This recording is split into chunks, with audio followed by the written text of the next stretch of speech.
Good morning students, स्वागत आप सभी का अपने इस मैथमेटिक्स की ऑनलाइन क्लासेस में। हम लोग जो है वो रेखिक अवकलन समीकरण 12.8 एक्सरसाइज जो आज हम लोग स्टार्ट करेंगे। इससे पहले हमने समघात अवकलन समीकरण और समघात रूप में कन्वर्ट होने वाले अवकलन समीकरण का सॉल्यूशन पढ़ा था। चरों में पृथक्करण और चरों में पृथक्करण योग्य अवकलन समीकरण का सॉल्यूशन भी हम पढ़ चुके हैं। और आज हम पढ़ने जा रहे हैं लास्ट विधि जो अपने सिलेबस में दी गई है, रेखिक अवकलन समीकरण को सोल्व करने की विधि। देखिए बच्चों, सबसे पहले हमें पता होना चाहिए कि रेखिक अवकलन समीकरण होती क्या है। देखिए बच्चों, मैं यहाँ पे एक समीकरण आपको दर्शा रहा हूँ, P0 dny अपॉन में dx की power n, P1 dn-1y dx की power n-1, P2 dn-2y upon में dx n-2 प्लस बच्चों इसी प्रकार चलते जाएंगे तो यहाँ पर आएगा आपके पास Pn-1 dy/dx और यहाँ पर बच्चों आ जाएगा आपके पास Pny और बराबर में आएगा q।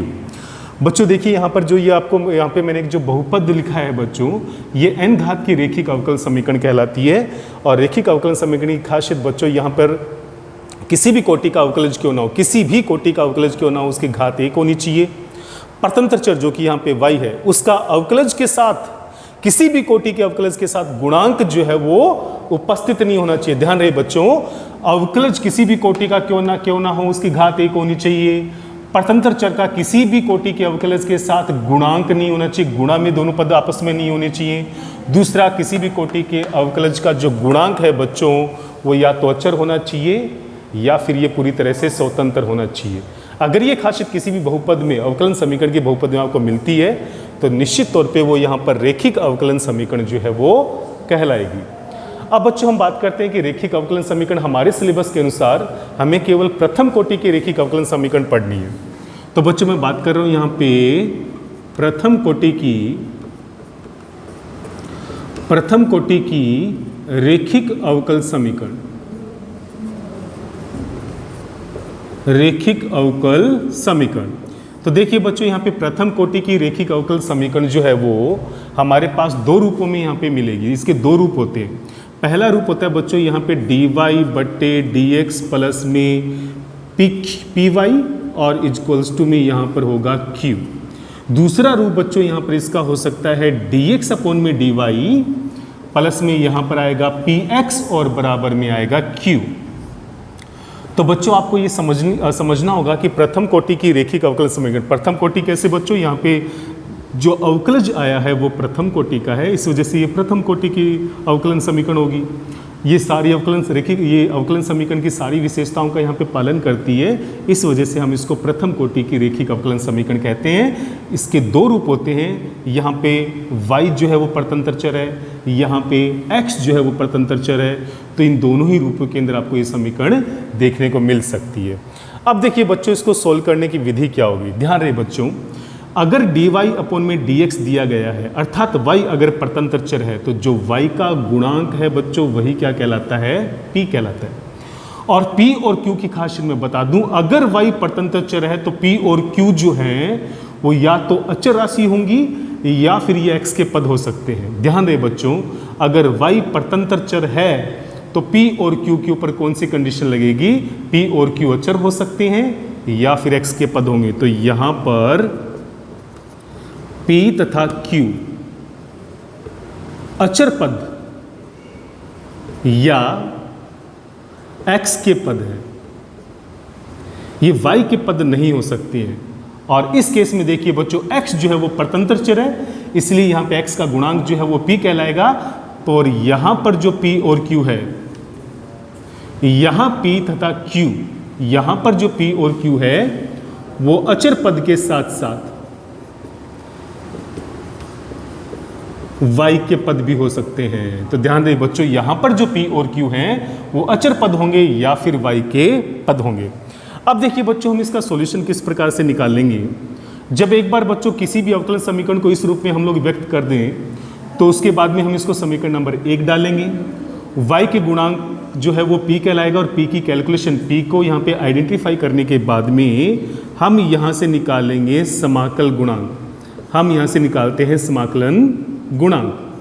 तो बच्चों समाकलन गुणांक जो है उसको मैं शॉर्ट रूप में इंटीग्रल फैक्टर लिखूंगा। तो इंटीग्रल फैक्टर समाकलन गुणांक, और इसका फॉर्मूला होता है e की पावर पी डी एक्स। क्या होता है बच्चों इसका फॉर्मूला? e की पावर पी डी एक्स। ध्यान रहे, तो समाकलन गुणांक जो है इस फॉर्मूले से हम लोग निकालेंगे। बच्चों यहाँ पे समाकलन गुणांक जो है वो इस फॉर्मूले से हम लोग यहाँ पे आइडेंटिफाई करेंगे। p की जो वैल्यू है वो समीकरण नंबर 1 से निकाल के इस यहाँ रखेंगे और इस पद का हम लोग यहाँ पर इंटीग्रेशन करेंगे। जब एक बार समाकलन गुणांक हम लोग यहाँ पे आइडेंटिफाई कर दें बच्चों, उसके बाद हम इसको समीकरण 1 के दोनों पक्षों से गुणा करेंगे। ध्यान रहे बच्चों, समाकलन गुणांक निकालने के बाद इसका हम समीकरण 1 के दोनों पक्षों से गुणा करेंगे। तो e की घात पी डी एक्स जो कि समाकलन गुणांक, इसका दोनों पक्षों में गुणा करेंगे तो लेफ्ट हैंड साइड में भी इसका गुणनफल आएगा और राइट हैंड साइड में भी q के साथ जो है वो इसका गुणनफल आएगा।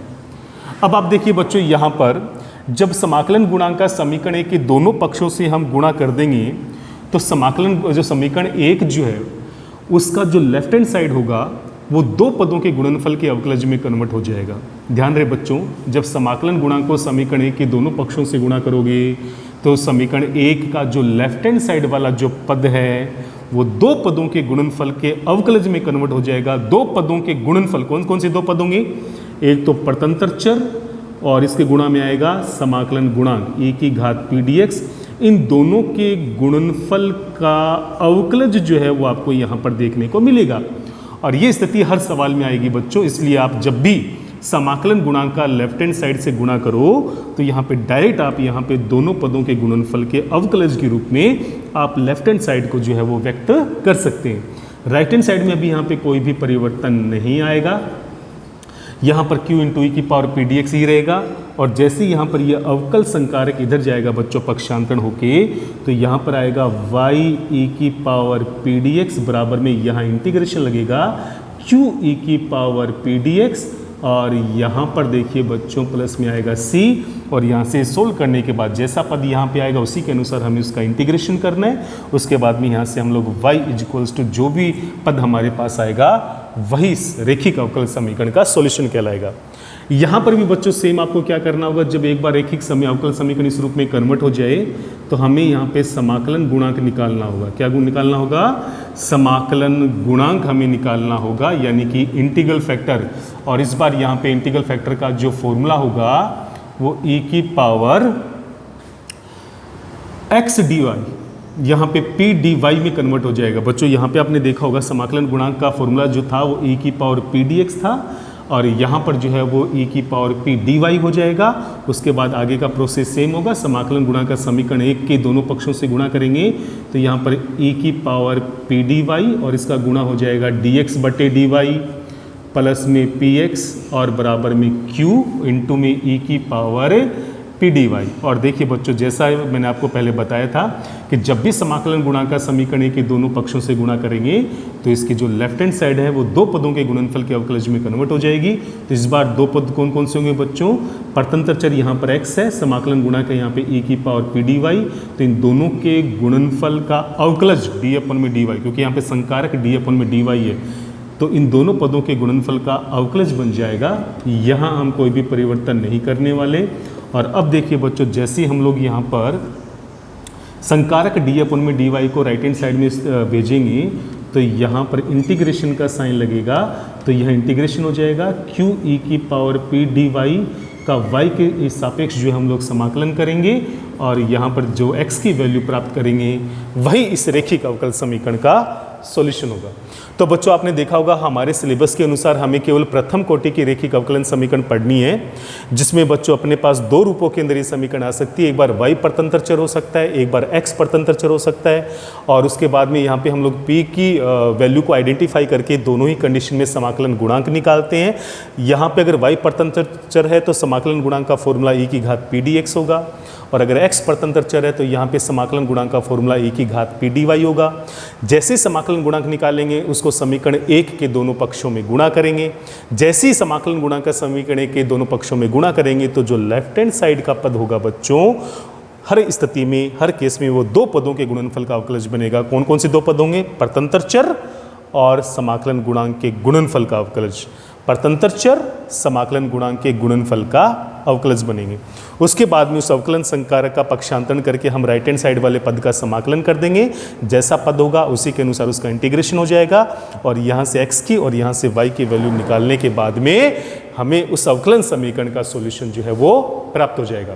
तो बच्चों मैंने आपको यहाँ पे रेखिक अवकलन समीकरण को आइडेंटिफाई किस प्रकार से किया जाएगा, उसका रूप क्या होता है और उसको सोल्व करने की विधि क्या है, उसके बारे में आपको बता दी है। अब हम स्टार्ट करें प्रश्नावली 12.8 के क्वेश्चंस, जिससे आपको ये पूरी विधि जो है वो बहुत अच्छे से समझ में आ जाएगी। चलिए बच्चों बढ़ते हैं प्रश्नावली 12.8 की तरफ। प्रश्नावली 12.8 का देखिए बच्चों पहला क्वेश्चन देखिए, dy अपॉन में dx प्लस 2y बराबर में 4x।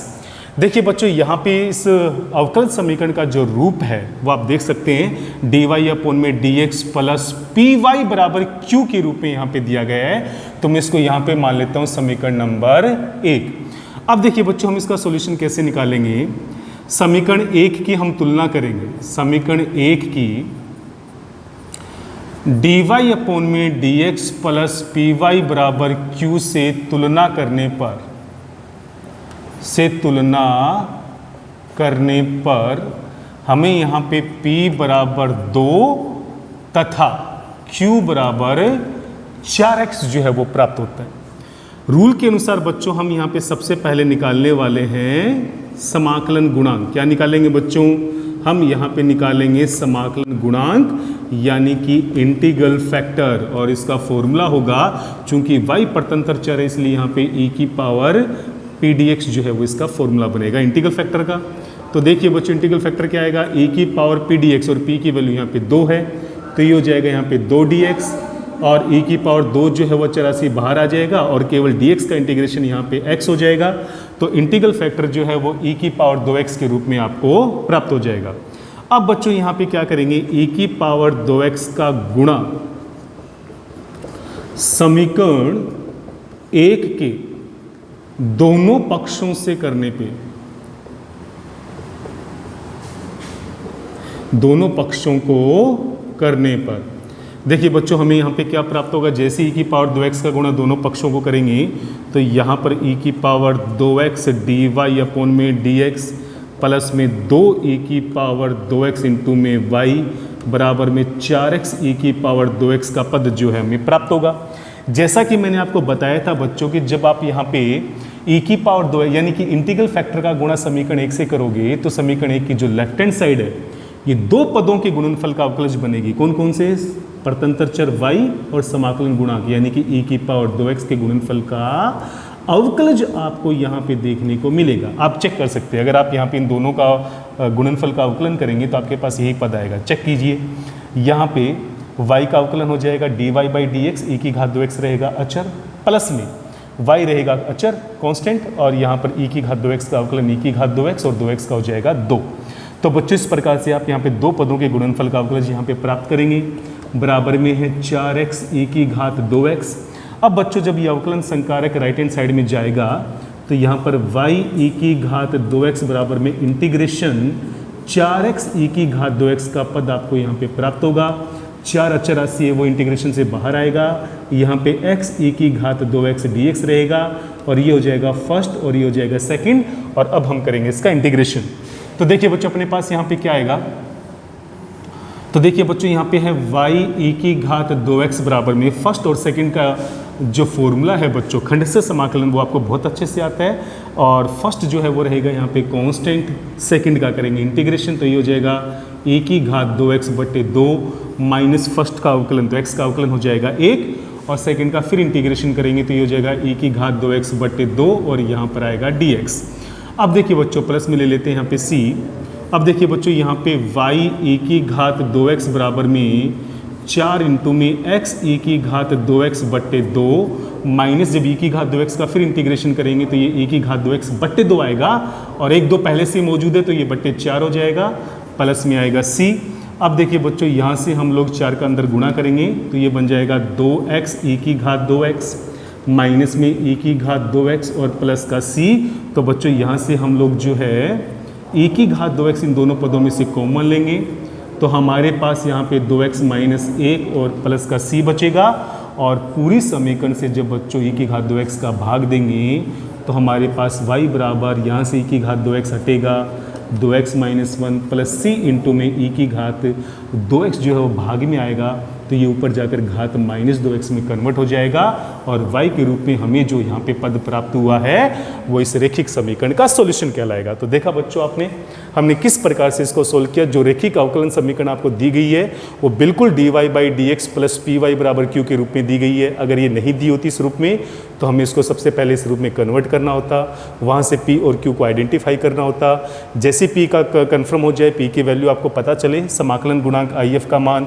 e की घात p dx वाले फॉर्मूले से निकालेंगे। वहाँ पे p की वैल्यू रखकर हम उसका इंटीग्रेशन करके इंटीग्रल फैक्टर निकाल लेंगे। इंटीग्रल फैक्टर का समीकरण है कि दोनों पक्षों से गुणा करेंगे, जिससे लेफ्ट हैंड साइड वाला जो पद है वो दो पदों के गुणनफल का अवकलज बनेगा, परतंत्र चर और IF यानी कि समाकलन गुणांक के गुणनफल का अवकलज बनेगा। राइट हैंड साइड के पद में हम इंटीग्रल फैक्टर का गुणा करेंगे और उसके बाद में राइट हैंड साइड का इंटीग्रेशन करते हुए वहाँ से जो y की वैल्यू निकालेंगे वही इस रेखिक समीकरण का सॉल्यूशन होगा। तो बच्चों उम्मीद करता हूँ कि आप यहाँ पे समझ गए होंगे कि किस प्रकार से रेखिक अवकलन समीकरण को व्यक्त किया जाता है, उसका रूप क्या होता है और उसको किस प्रकार से जो है वो सोल्व किया जाएगा। तो बच्चों महत्वपूर्ण बात यहाँ पे ये है कि अवकलन समीकरण की पहचान करना और वहाँ पे इंटीग्रल फैक्टर को आइडेंटिफाई करने के बाद में जो इंटीग्रेशन का पद आता है उसको सोल्व करना, और इसके लिए आपका 9th चैप्टर जो है वो बहुत अच्छे से तैयार होना चाहिए, इसमें कोई शक नहीं है। तो आज के लिए बच्चों हम लोग इतना ही करेंगे। आप यहाँ तक बहुत अच्छे से तैयारी कीजिए, किसी भी प्रकार का कोई डाउट हो तो आप ज़रूर पूछिएगा। यूँ ही लगन और मेहनत के साथ लगे रहिए। जय हिंद, जय भारत।